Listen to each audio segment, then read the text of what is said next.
जिल्हाधिकाऱ्यांनी आदेश देऊनही पश्चिम महाराष्ट्र देवस्थान समितीनं जमिनीचा ताबा देण्यास टाळाटाळ केली आहे। त्यामुळे भुदरगड तालुक्यातील कडगाव इथल्या संतप्त ग्रामस्थांनी आज देवस्थान जमिनीचा ताबा घेतला।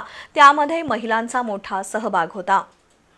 भुदरगड तालुक्यातील कडगाव इथल्या केदारलिंग मंदिर परिसरात 16 एकर देवस्थान जमीन आहे। गावचे धार्मिक उत्सव साजरे करण्यासाठी त्यातील काही जमीन मिळावी अशी मागणी 2 वर्षांपासून ग्रामस्थ करतायत।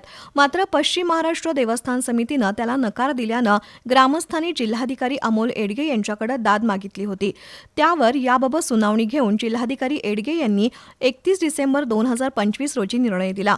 त्यानुसार त्या जमिनीपैकी 4 एकर जमीन स्थानिक देवस्थान उपसमितीकडे मंदिर बांधण्यासाठी आणि येणाऱ्या भाविकांना सोयीसाठी सुविधा मिळाव्यात यासाठी दिली जावी असे निर्देश दिले। मात्र तरीही जमीन ताब्यात देण्यास पश्चिम महाराष्ट्र देवस्थान समितीनं दिरंगाई केल्यानं स्थानिक देवस्थान उपसमितीनं ग्रामस्थांची विठ्ठल मंदिरात बैठक घेतली। या बैठकीमध्ये देवस्थानच्या अधिकाऱ्यांबाबत नागरिकांनी संतप्त भावना व्यक्त केल्या। ग्रामस्थांनी देवस्थान समितीच्या प्रशासनाचा निषेध केला। देवस्थान समितीच्या हेकेखोरपणामुळे सलग 2 वर्ष धार्मिक उत्सव बंद राहिल्यानं संतप्त झालेल्या नागरिकांनी संपूर्ण जमिनीचा ताबा घेतला आणि जमिनीचं सपाटीकरण केलं। त्यामध्ये महिलांचा मोठा सहभाग होता।